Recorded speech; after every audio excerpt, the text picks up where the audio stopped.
Let me be clear that for those Jamaicans who intend to come back with crime and violence to undermine what we have been building here, let me be clear to you that this is not the Jamaica that you left 10 or 20 years ago.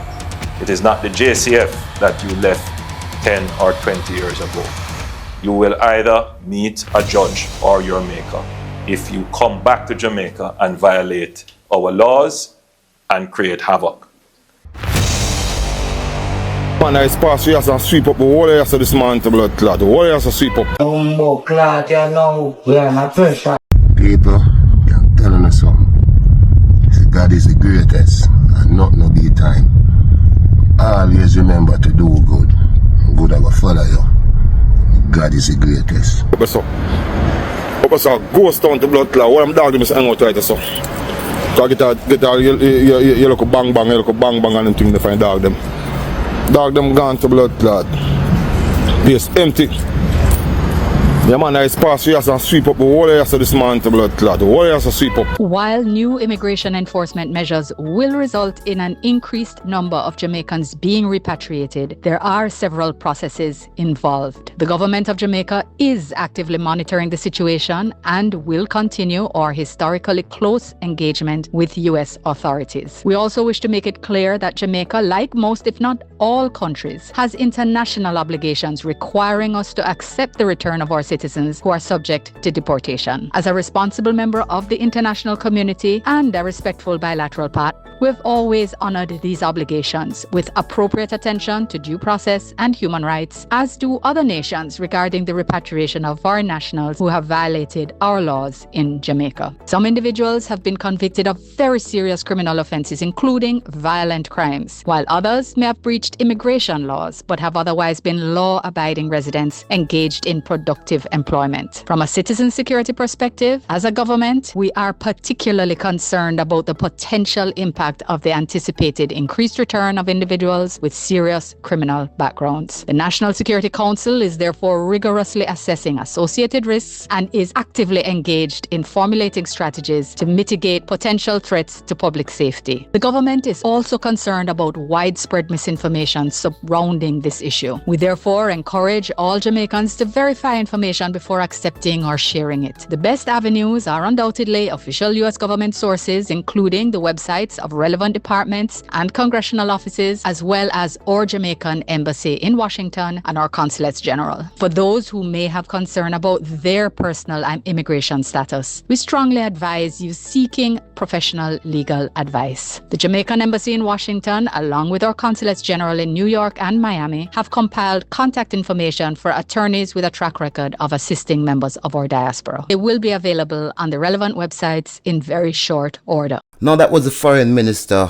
Camilla Johnson Smith explaining to the nation what to expect and brace themselves for the return of many Jamaicans. Now it's very important also for these deportees to hear what the Prime Minister of Jamaica, Andrew Holness, is saying. Jamaica is not the same, and if you come down there with that kind of style and foreign behavior, man, I send you home to Jamaica. Now, I would advise some of these individuals who are arriving in Jamaica, if them have it in them intention to come to Jamaica and make it any worse than it is, I better you listen to Donald Trump advice and make him put you in one of them places there. Where him say, Guantanamo Bay, yeah, where him have almost house and beds and sitting for people, I better wanna go there so you might stand a better chance. But if you come to Jamaica, you know, yeah,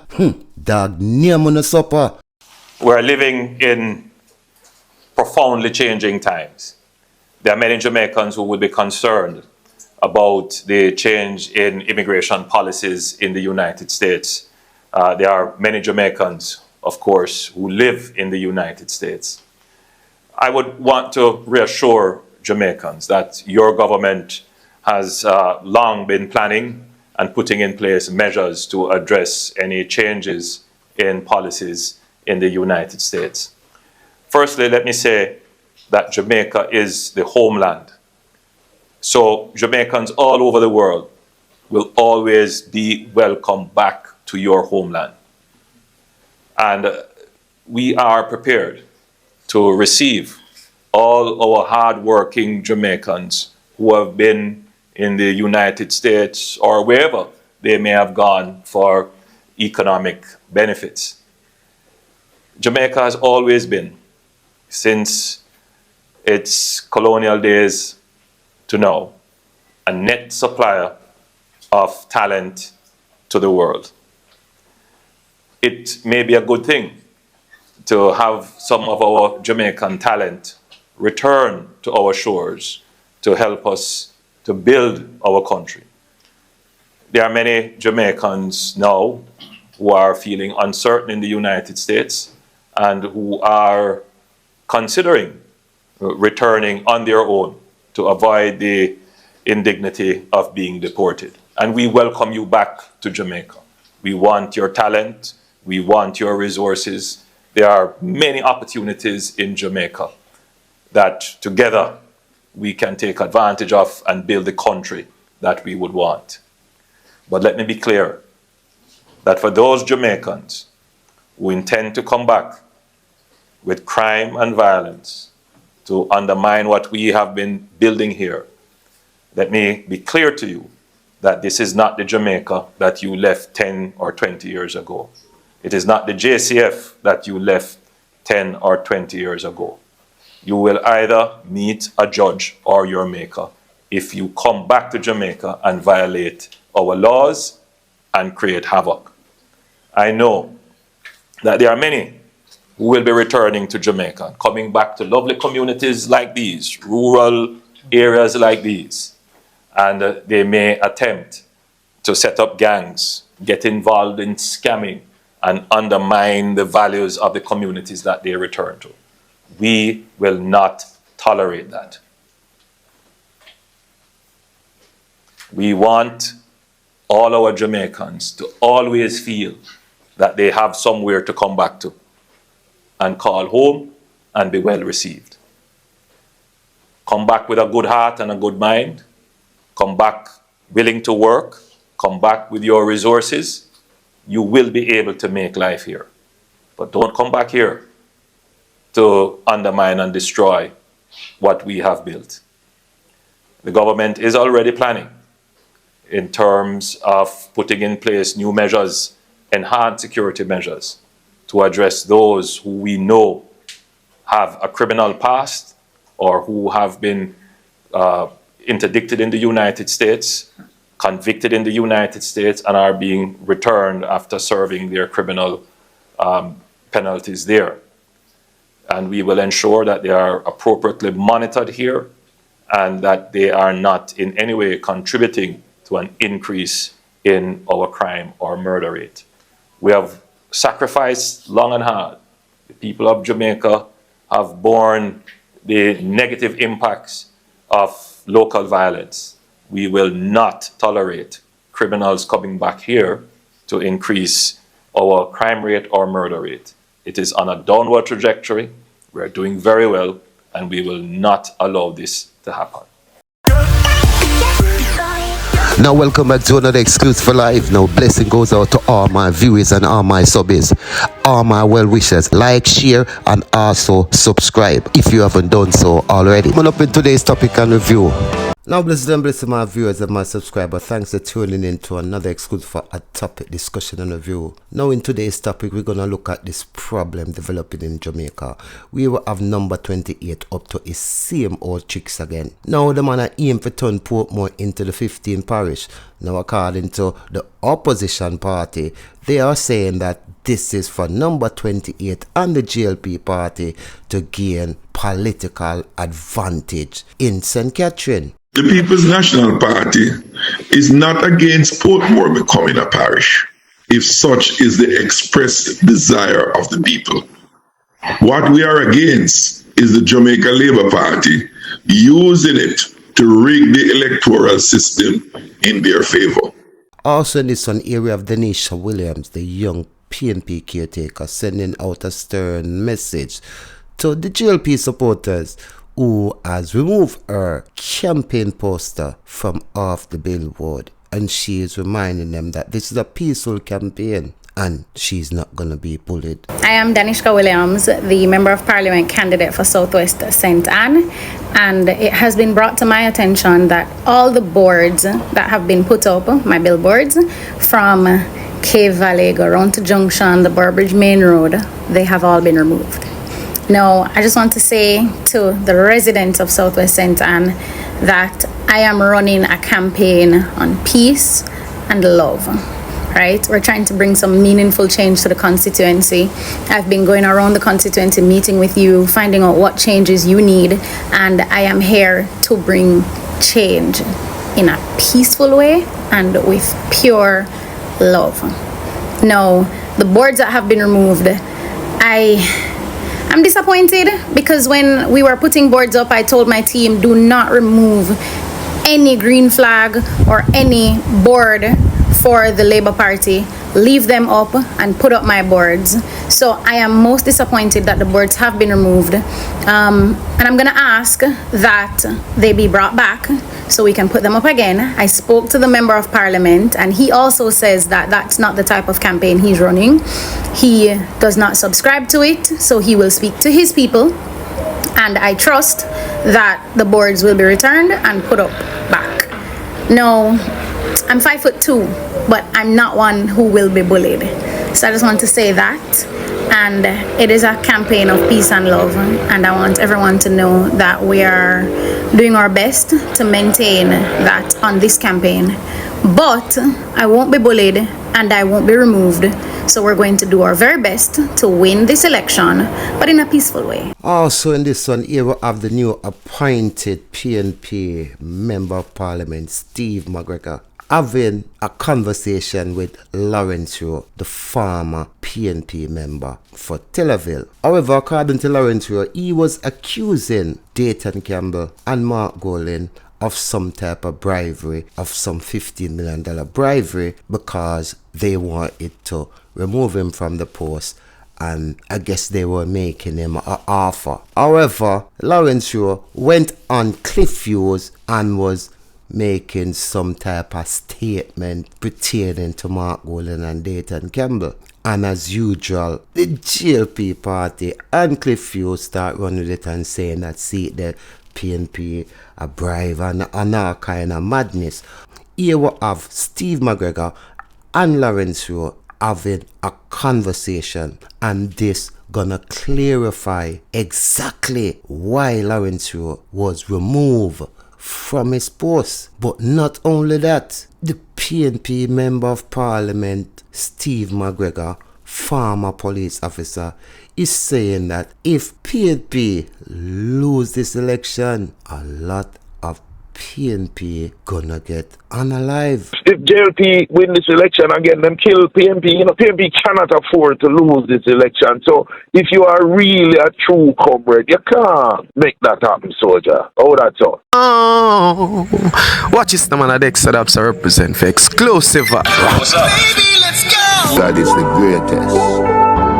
No matter what you're going through, count your blessings, yeah. Now the track you hear playing is a brand new track from Vybz Kartel, upcoming album The Vikings, and I'm telling you, my viewers and my subscribers, since the pre-release of that track, God is the greatest, it has been on repeat.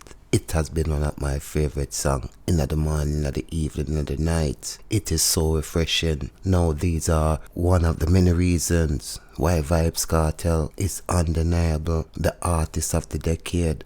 And me guarantee him I win the Grammy, cause it's like gotta work for the man.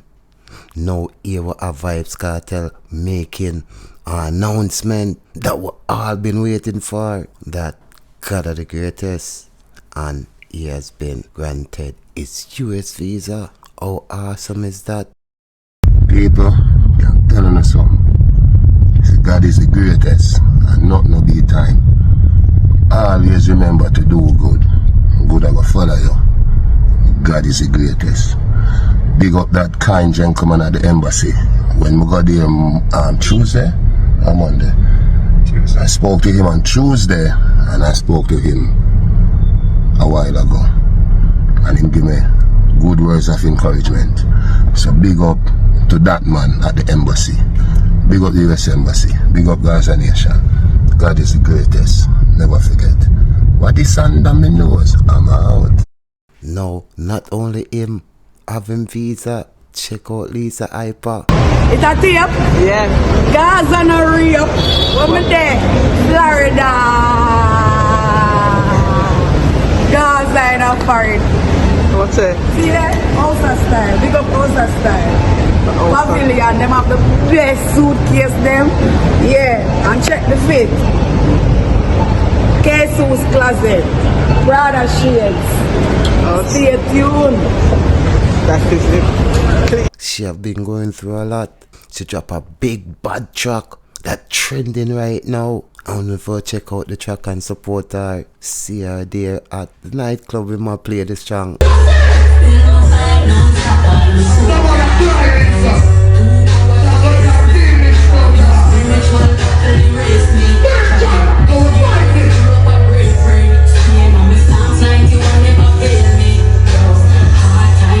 Very emotional. The boss will and I say, I understand.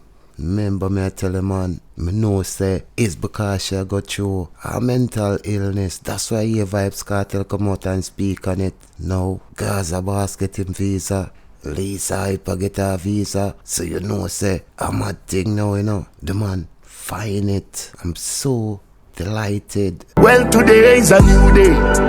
Give thanks a lot. All praises to the Lord, me safe and me sanctified. Now, according to the foreign minister of Jamaica, they are bracing themselves for the impact of over 5,000 persons who is undocumented in the United States of America, which President Donald Trump is aiming to send back home to Jamaica because he might keep to him election manifesto. But boy, looking at it from this angle, boy, it definitely don't look good. No one on my bridging send me this clip of one of the popular street in Bronx, New York, where you used to have Jamaicans hanging out on the road like close pan line, like down a town. The man say, all of the dogs them gone. Ice pass through this morning and make a sweep and pass through in the afternoon and make a sweep. What's a ghost town to blood clot? What I'm dog them is hang out right so. So get a you look bang bang, you look bang bang and them thing to find dog them. Dog them gone to blood clot. Place empty. Yeah man, I pass through and sweep up the whole area so this man to blood clot. The whole area to sweep up. The whole area to sweep up and my dog them from Jamaica to blood clot. All the whole of my friend them. Yeah man, I have some dog I know. Whole of dog them gone to blood clot. Man, come see us and sweep up the whole area to blood clot. Yeah man, the whole area to gone to blood clot dog. All down the sun. The whole of dog them must there. We have about 30 man there right there so. See, all of my blood clot Puerto Rican and my Mexican friend them and my Jamaican friend them. All of my dog them to blood clot. Because I'm a virgin bunny to blood clot night. Bunny gone to bumbo clot. I can't believe I'm a virgin rest man. My virgin tall man, my virgin frost man. Yeah man, I'm a virgin the blood clot virgin in Lenky. Lenky gone to bumbo clot dog. Now whole part things are gone. Whole rest of blood clot empty a ghost town.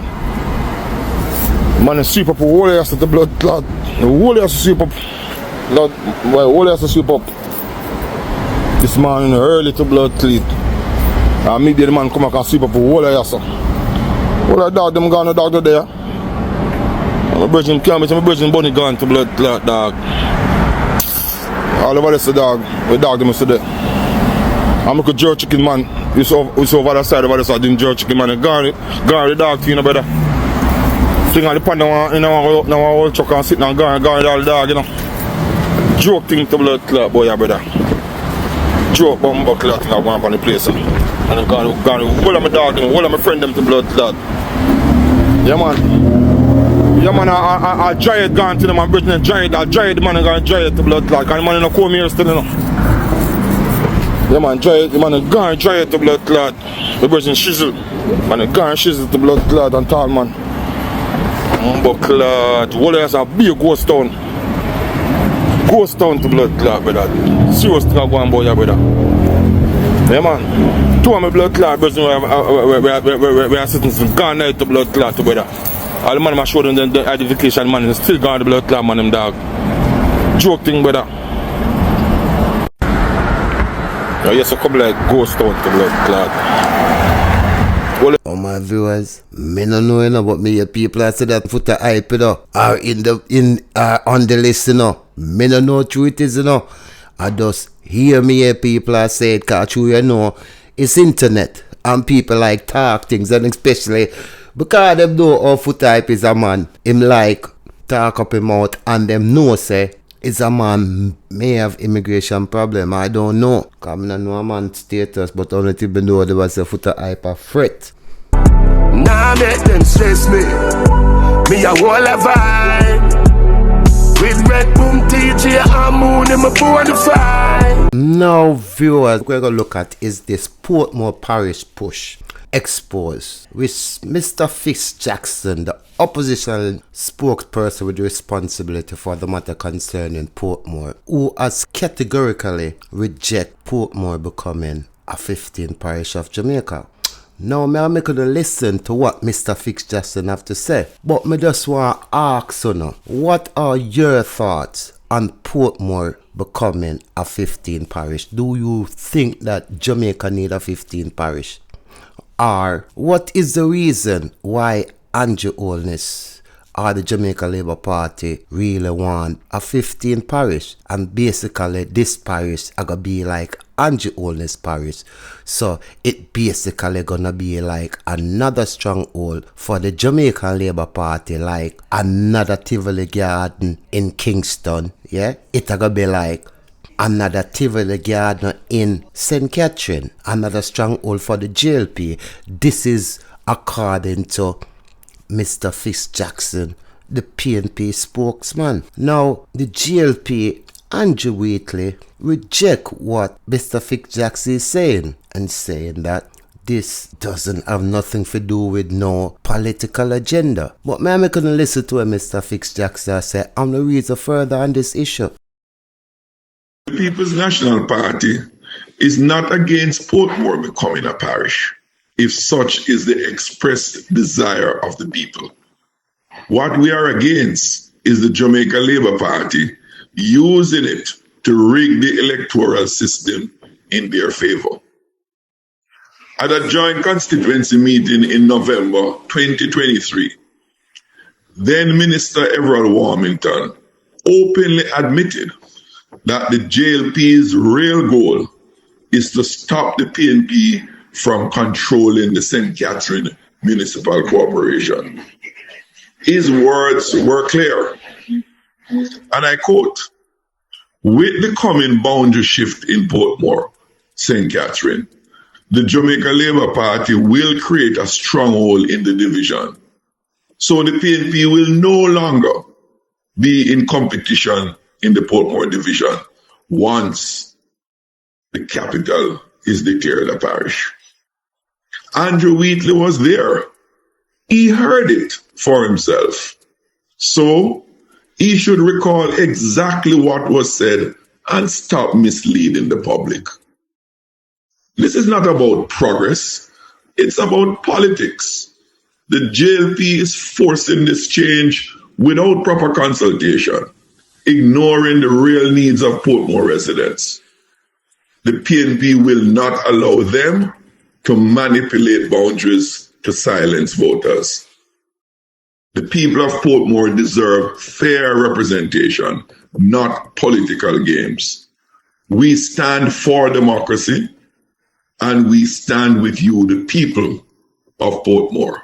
Now, as you can hear what Mr. Fitz Jackson is saying, with Portmore becoming a 15 parish, it gives the GLP party an advantage where the PNP party will be no longer in control of the St. Catherine Municipal Corporation. He's also saying that it's not that the PNP is against Portmore becoming a 15 parish. But a 15 parish if that's what the people them want. But if that's not what the people them want, the Jamaica Labour Party have to come into some type of dialogue, some type of arrangements with the people them of Portmore, cause obviously there may be some people who doesn't agree that them want Portmore to turn into a parish. So they're saying there should be further discussion on this push to turn to turn Portmore into a 15 parish. Now they're saying if the people them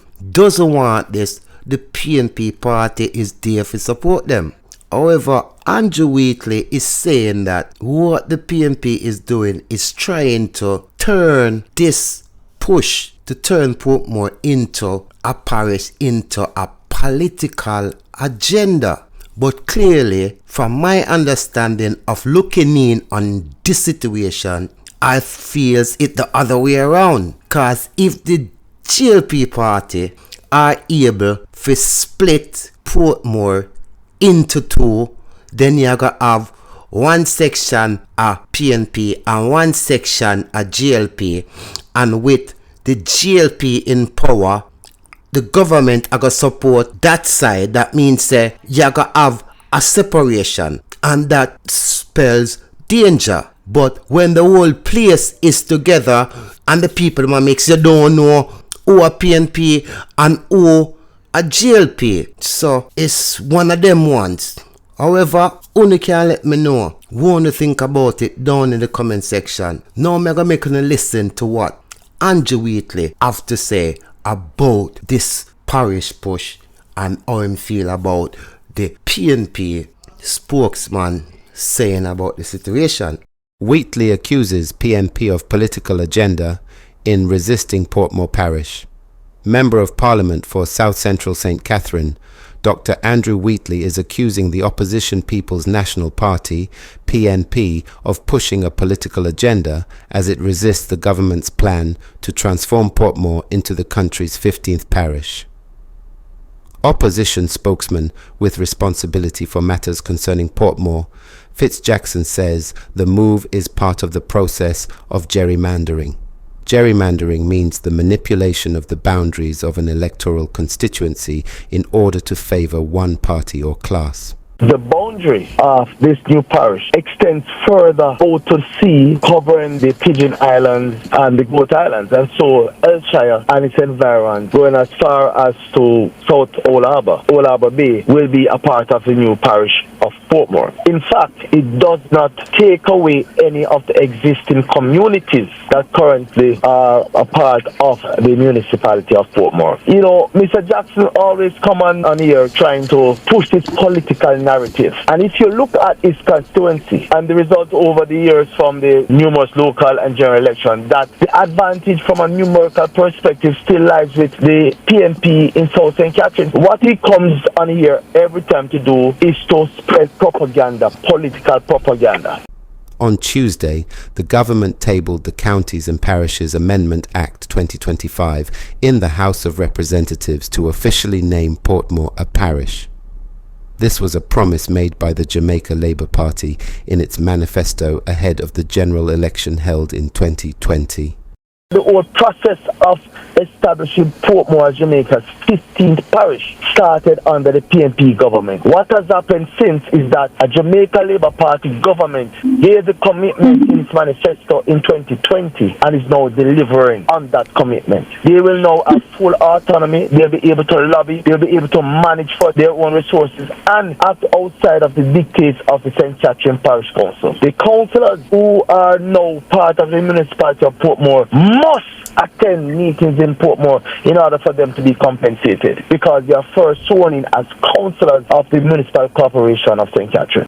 Now as the area go on this, Minister Wheatley said there is no political advantage to gain, and this was a promise from a member of the GLP party from 2020, and now they might deliver it. But the MP of South St. Catherine, Fitzjackson, maintain that more consultation is needed with the people of Portmore. He's saying the process will be severely undermined if the people of Portmore are denied a say in the transaction. Listen to what Mr. Fixjack Stafford said. Even if a promise was made and they're elected, there are certain due processes that ought to be pursued in implementing that promise. What we have been saying from day one and will continue to repeat, the municipality in its current form came about out of deep and wide consultation with the people of Portmore, and they pronounced on what they want. The proposal by the JLP to create a 15 parish has been void of any widespread consultation and decision making by the residents of Portmore, the business operators in Portmore. That's not an opinion, that's a matter of fact. So even if they wish to pursue a 15 parish, there is a process, and hence we make the claim of the destruction of democracy, where the people's voice must be central to whatever decision that you consider to pursue as a government. I only can tell me, is it a good idea to segregate Portmore? But it's up to the people of Portmore. Do you think that the people of Portmore should have a say in this decision, or is it just totally up to the government? What they should have, a series of town hall meetings throughout the length and breadth of Portmore, as was done in the 1990s by the Citizens Association to arrive at the construct that currently exists. All the communities in Portmore, people came to Art Academy was the main meeting point. Right across the communities of Portmore, they were consulted not by the political leaders, but by their own Citizens Association leadership through the Portmore Joint Citizens Association. That is the kind of consultation that we wish to have. Or if not, put it to a vote on a ballot, that specific item. Now, my viewers, this next topic here we have the new PNP caretaker Steve McGregor having a conversation with Lawrence Shaw. Listen to what I want to and we dissect it after.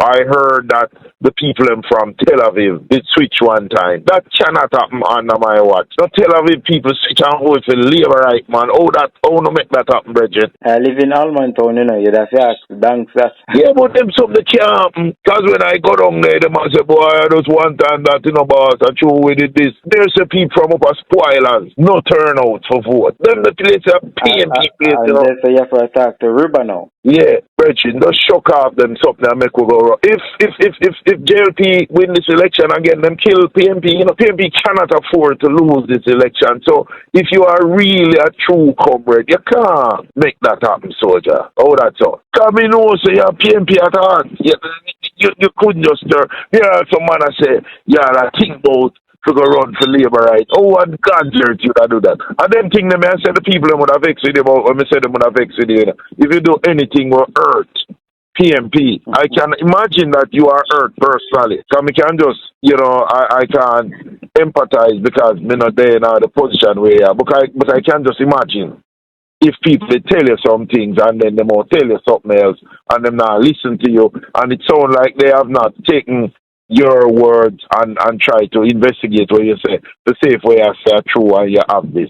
They made their own decision. You're a man from there, you can add to my thing. I'm a man, but not a real man. Well, see, there you gone, one next up there now. Well, me and dip on that, And the leader make that statement, something like that. Yeah, he must know why him say that though, But you will never hear me out of that. Because me cannot talk about a fellow man like myself and say real. Because that means that me a more man than you. So me couldn't say that. I don't know if it's that he must suggest, He would have to answer that question there. I did an interview last night with this youth named Andre. And him asked me, I said, Bridget, I cannot speak on that. And I genuinely cannot, because I never utter those words and I would never say that. I mean, I see the rationale behind that,